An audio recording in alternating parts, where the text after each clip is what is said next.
नमस्कार। हम कॉर्डेटा के बारे में बात कर रहे थे।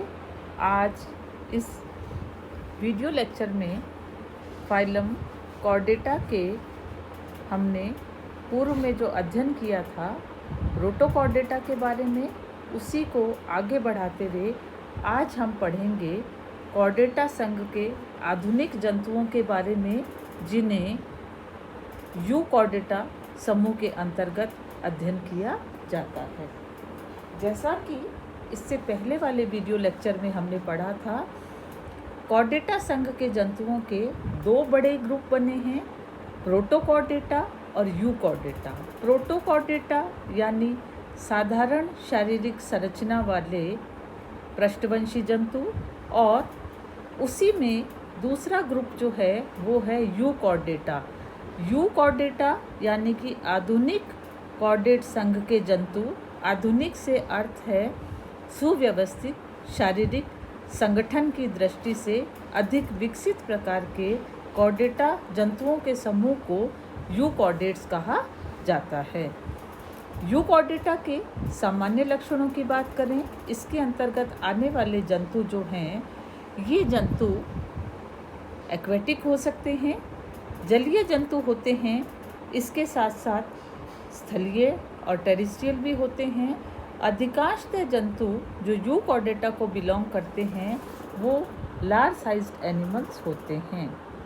दूसरा महत्वपूर्ण लक्षण, इन एनिमल्स को जिस संरचना से पहचाना जाता है, ये जंतु जो हैं इन्हें क्रेनिएटा के नाम से भी जाना जाता है। क्रेनिएटा यानी कि क्रेनियम की उपस्थिति, ब्रेन बॉक्स की उपस्थिति। इन जंतुओं के पास सुविकसित हेड प्रेजेंट होता है, हेड के साथ कपाल उपस्थित होता है, 2 पेयर्स ऑफ अपेंडेजेस, और इसके साथ साथ बाह्य कंकाल की उपस्थिति, एक्सोस्केलेटन की प्रेजेंस इन एनिमल्स का स्पेसिफिक कैरेक्टर होता है।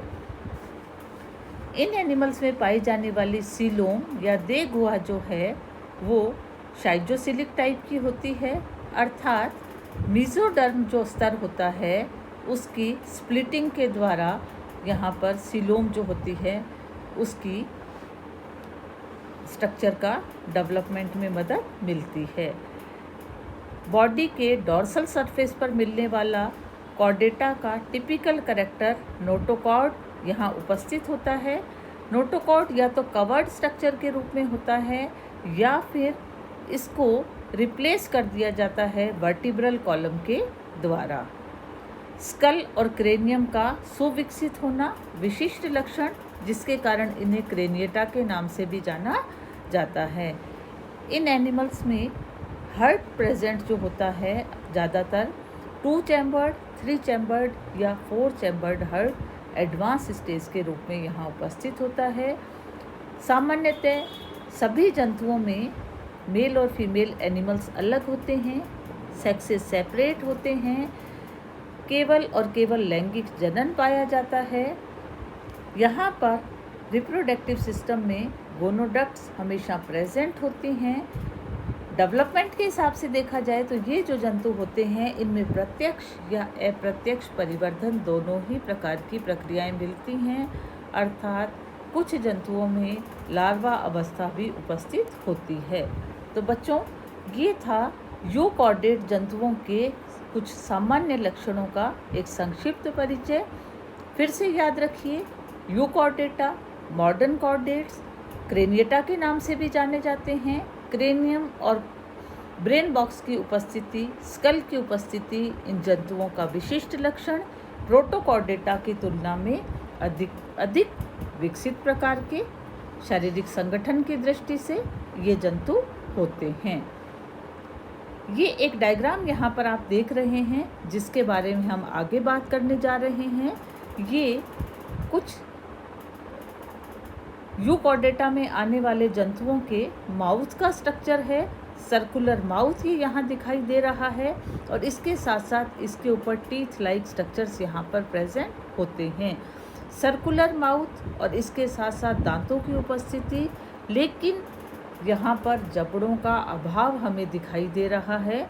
ये जो माउथ का स्ट्रक्चर है, इन जंतुओं को साइक्लोस्टोमेटा के नाम से जाना जाता है। साइक्लोस्टोमेटा क्लास को बिलोंग करने वाले एनिमल्स का ये माउथ का स्ट्रक्चर है। ये एनिमल्स जो होते हैं इन्हें लैम्प्रेज और हैगफिश के नाम से जाना जाते हैं। तो बच्चों, सर्कुलर माउथ वाले ये जो एनिमल्स हैं, ये एनिमल्स भी यूकॉर्डेटा को ही बिलोंग करते हैं।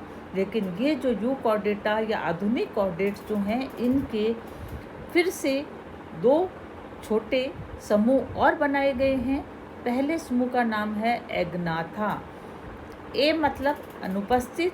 ग्नाथा वर्ड जो होता है ये जबड़ों को निरूपित करता है। ग्नाथा वर्ड जो होता है ये जॉ के लिए प्रयुक्त होता है।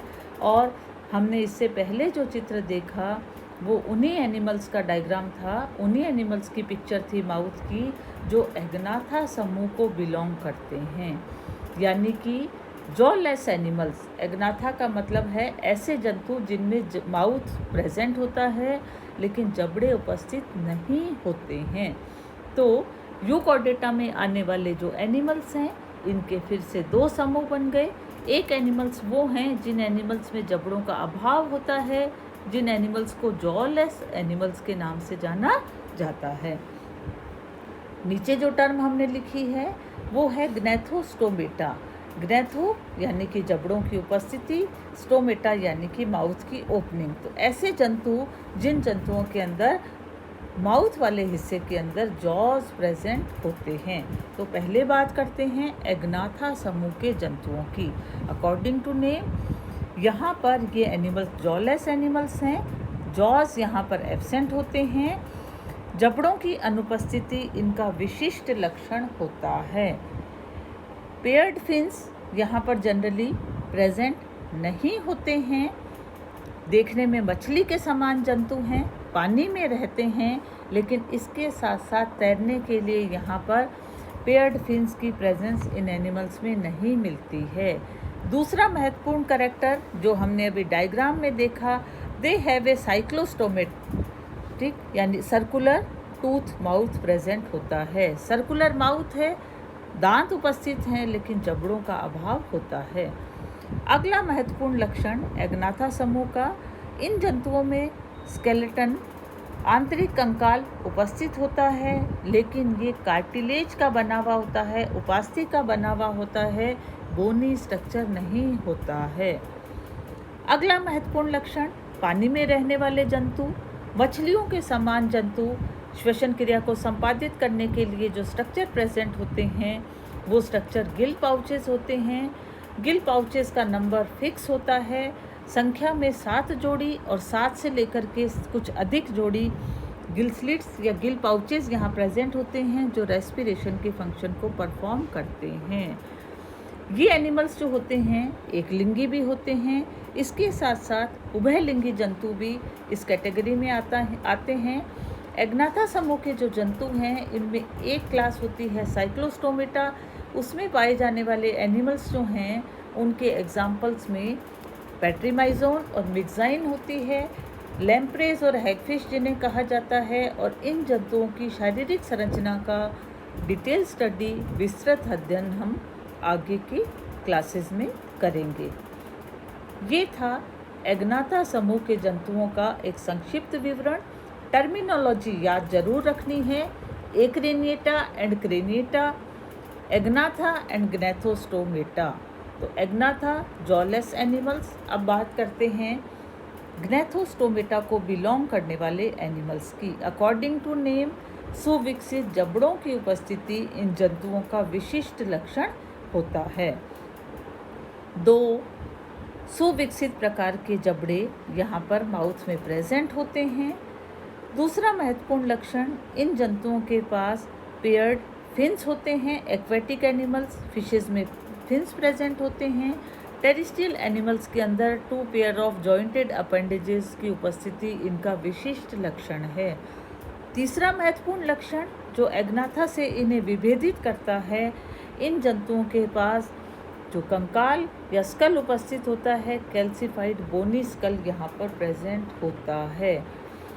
एक और महत्वपूर्ण लक्षण जो है वो है हॉरिजॉन्टल सेमी सर्कुलर कैनाल की उपस्थिति, आंतःकर्ण उपस्थित होता है और उसमें इस प्रकार की संरचना यहाँ पर उपस्थित होती है। तो जितनी भी फिशेस, ये हम डायग्राम में देख पा रहे हैं, फिशेस जो हैं सुविकसित जबड़े के साथ दंतिकाओं की उपस्थिति ग्नैथोस्टोमेटा का विशिष्ट लक्षण है। तो बच्चों, Chordata classification, outline classification of Chordata phylum में आज हमने एक स्टेप आगे बढ़ाया। कॉर्डेटा में पाए जाने वाले जंतुओं में प्रोटोकॉर्डेट्स को पहले पढ़ा था। यूकॉर्डेट्स के इंट्रोडक्टरी कैरेक्टर्स को आज हमने यहाँ पर देखा।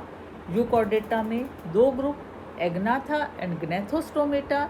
एग्नाथा की डिटेल स्टडी हमें आगे के यूनिट्स में करनी है।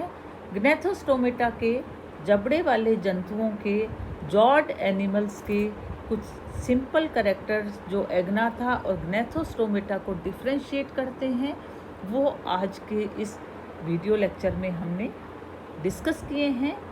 अगले सीरीज़ के अंदर हम आगे बढ़ेंगे और ग्नैथोस्टोमेटा के अंडर आने वाले जो हायर कॉर्डेट एनिमल्स हैं उनके जनरल कैरेक्टर्स की हम बात करेंगे। पाइसीज से लेकर के मैमिलिया तक जितने भी क्लासेस और सुपर क्लासेस ग्नैथोस्टोमेटा में आती हैं, उनके जनरल कैरेक्टर्स के बारे में हम डिस्कस करेंगे। Thank you.